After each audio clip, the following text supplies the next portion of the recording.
8h02 et on va parler de nouvelles peu réjouissantes je pensais jamais avoir à parler de ça de mon vivant, mais bref, il y a des débats que l'on croit terminés qui reviennent en surface des fois. Et bref, on va parler du droit à l'avortement qui est donc menacé dans certains États des États-Unis. Avant hier, il y a aussi là au Canada, on va se rapprocher un petit peu là ici même.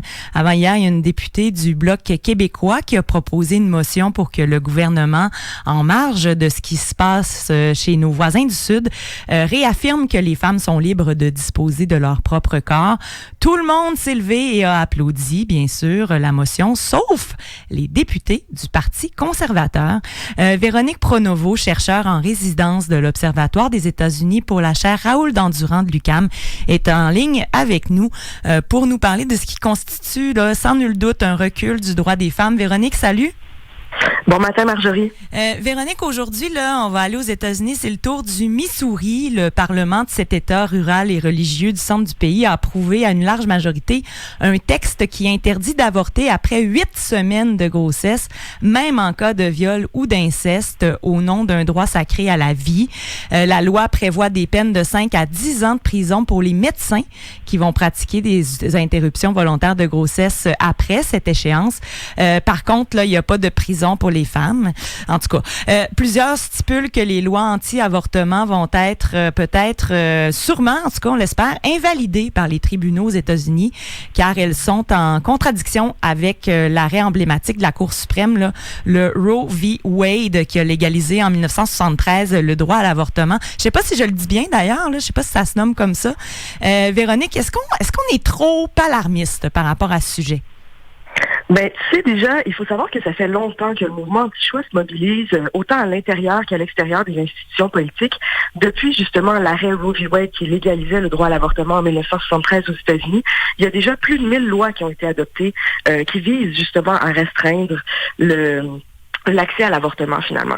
Et donc, de ces 1000 lois-là, il y en aurait plus du quart qui aurait été adopté depuis 2010 par les différents États aux États-Unis. Donc, c'est pas quelque chose qui est nouveau. Depuis l'élection de Donald Trump, on voit qu'il y a une accélération, parce qu'on voit une espèce de fenêtre d'opportunité s'ouvrir chez le mouvement anti-choix, notamment, parce que Trump a changé un peu le paysage juridique aux États-Unis, notamment en nommant différents juges aux cours inférieures et les 2 juges de la Cour suprême qui ont été remplacés. Et donc, on arrive vraiment à une fenêtre d'opportunité là, qui s'ouvre pour invalider justement ce droit à l'avortement aux États-Unis. Donc, à ta question, je ne crois pas qu'on soit trop alarmiste. Il y a réellement une volonté assumée du mouvement du choix en ce moment d'invalider ou même de réfuter là, ce droit à l'avortement. Aux États-Unis, la droite chrétienne a toujours été forte. Tu l'as dit, le mouvement pro-vie, je sais jamais c'est lequel, pro-vie, pro-choix. Je trouve que c'est tellement, mélangeant. Donc, c'est ça, la droite chrétienne a toujours été forte, mais est-ce que selon toi, c'est seulement pour leur faire plaisir qu'on assiste à ce recul du droit des femmes, parce que c'est l'électorat de Trump, la droite chrétienne, entre autres, là? Ben effectivement, c'est une bonne question. C'est assez difficile d'y répondre parce qu'il faudrait connaître les intentions de chacun des acteurs, c'est difficilement possible de faire. Mais il y a quand même une considération électorale très importante, comme tu le nommes. Il y a 36% de la population américaine qui se considère, donc qui s'identifie comme étant conservateur. Et au sein de l'électorat, là, c'est 10 à 15% quand même de la population et de l'électorat qui se considère ou qui se revendique de cette droite chrétienne. Donc c'est pas banal, là. C'est 1 sur 10, peut-être même un peu plus. Et donc, ce qui nous questionne, en fait, c'est de voir que ce n'est pas le premier président qui reçoit l'appui de cette droite chrétienne-là, bien évidemment, mais les présidents antérieurs n'en ont pas fait autant pour essayer de satisfaire cette part de l'électorat. Donc, les considérations électorales m'apparaissent comme un facteur, mais qui n'est pas vraiment suffisant pour expliquer ce qui se passe.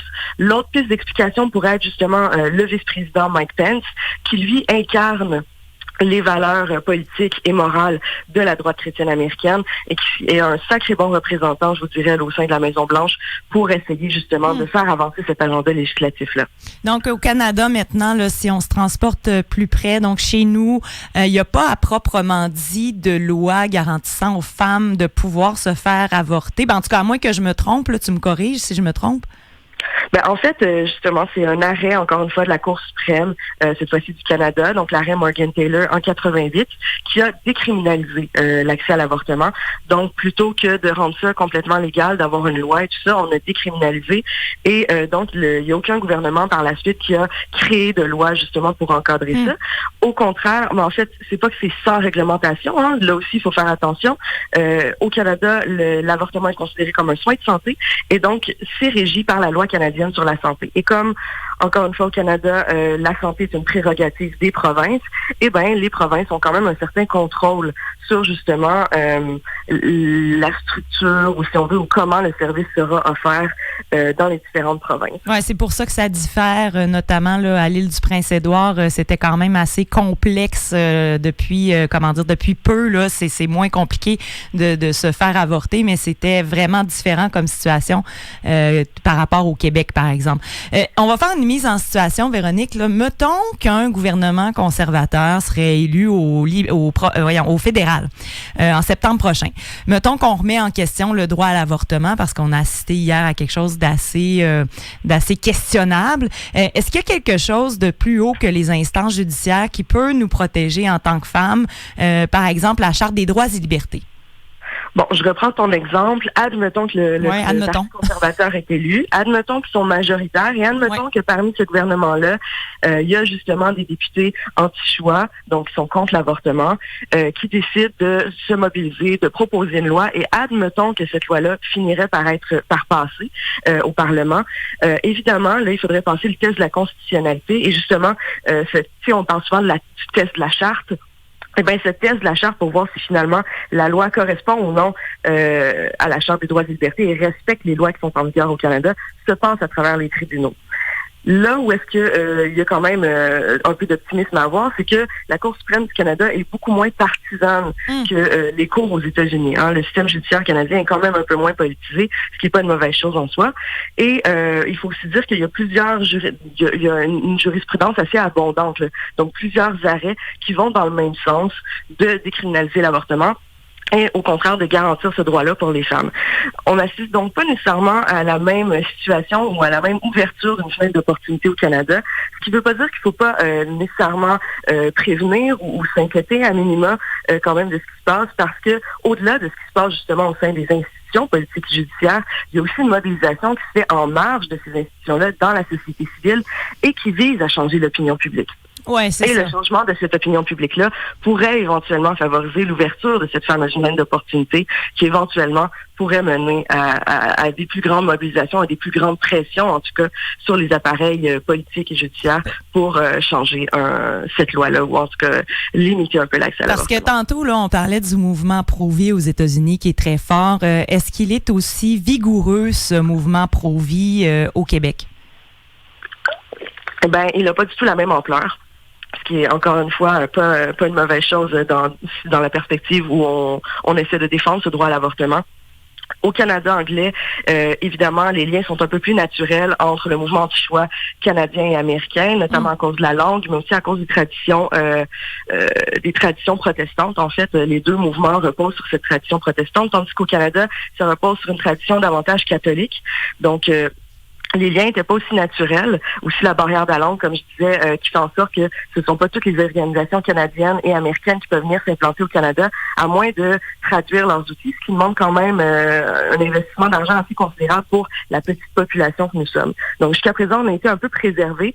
Après, il y a quelques années, on a vu une alliance entre le mouvement anti-choix protestant et catholique, donc canadien et québécois, ce qui fait en sorte qu'il y a quand même une percée au Québec qui s'effectue et il y a beaucoup de mobilisation à travers le Canada, notamment à travers les écoles, pour essayer de créer une nouvelle génération de militants anti-choix. Et c'est là que, en fait, il y a quand même une certaine part d'inquiétude. C'est drôle parce qu'à Québec, récemment, il y avait des publicités, là, justement, des publicités dans les toilettes des bars, là, qui, justement, là, demandaient ou plutôt incitaient les jeunes femmes qui pensaient peut-être être enceintes de communiquer avec un numéro de téléphone. Et bref, ça se disait pro-choix, mais finalement, on a découvert que c'était pas ça pantoute. Ça existe souvent, ça, ces espèces de subterfuges, là, ou de manières déguisées d'exercer finalement de la publicité ou d'essayer de convaincre des gens d'embarquer dans le mouvement anti-choix? En fait, je te dirais que c'est probablement un des aspects les plus inquiétants au Québec et dans le reste du Canada, là, c'est justement ces services-là qui sont offerts aux femmes qui vivent une situation de grossesse imprévue. D'abord, il faut savoir que 40% des grossesses sont imprévues au Canada, comme dans la majorité des pays occidentaux. C'est énorme, exactement.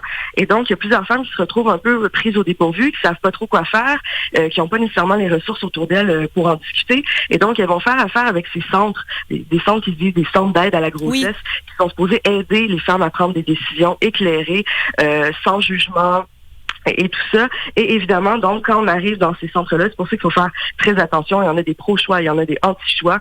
Et il y a plusieurs femmes, en fait, qui se sont rendues compte à leur propre détriment, une fois qu'elles étaient dans les ressources, qu'elles étaient en train de se faire un peu laver le cerveau, là, ou en tout cas orienter leur choix, disons ça comme ça.